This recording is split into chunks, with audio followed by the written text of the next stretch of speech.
ఏవముక్తో ఋషికేశో గుడాకేశేన భారత సేనయోరుభయోర్मध्ये స్థాపయిత్వా రథోత్తమం.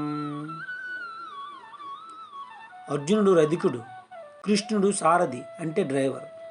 డ్రైవర్ యజమాని మాట వినాలి. రథం ఎలా పోనిమ్మంటే అలా పోనివ్వాలి.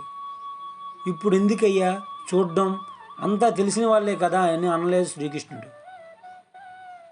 అర్జునుడు చెప్పగానే బుద్ధిగా రథాన్ని ఇరు సైన్యముల మధ్య నిలిపాడు.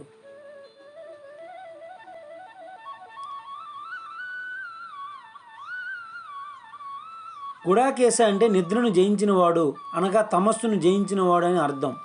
ఇప్పటి వరకు అర్జునుడు రజోగుణ సంపన్నుడు, కానీ కాసేపట్లో తమస్సులో పడిపోతున్నాడు అని వ్యాసుల వారు మనకు సూచిస్తున్నారు.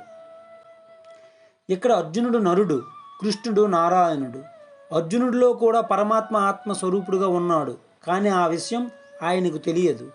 కృష్ణుడికి తాను పరమాత్మ అంశాన్ని తెలుసు. ఇదే వారిద్దరి మధ్య భేదం. మనం కూడా అంతే. మనం అందరం ఆత్మస్వరూపులమని తెలుసుకుంటే చిక్కే లేదు. మనలను పుట్టించే వరకే పరమాత్మ బాధ్యత. ఈ భూమి మీద పడి తరువాత మన ఇష్టం. పరమాత్మ ఏమీ జోక్యం కలిగించుకోడు. ఎంతకాలం ఉండాలో అంతకాలం ఉంచుతాడు, తరువాత మృత్యు రూపంలో కబలిస్తాడు. అలాగే శ్రీకృష్ణుడు కూడా అర్జునుడికి స్వేచ్ఛ ఇచ్చాడు. పరమాత్మ మనలో ఆత్మస్వరూపుడిగా ఉండి ఎలా సాక్షిభూతుడిగా చూస్తున్నాడో అలాగే శ్రీకృష్ణుడు కూడా అర్జునునికి రథసారథిగా ఉండి కేవలం సాక్షిగా చూస్తున్నాడు.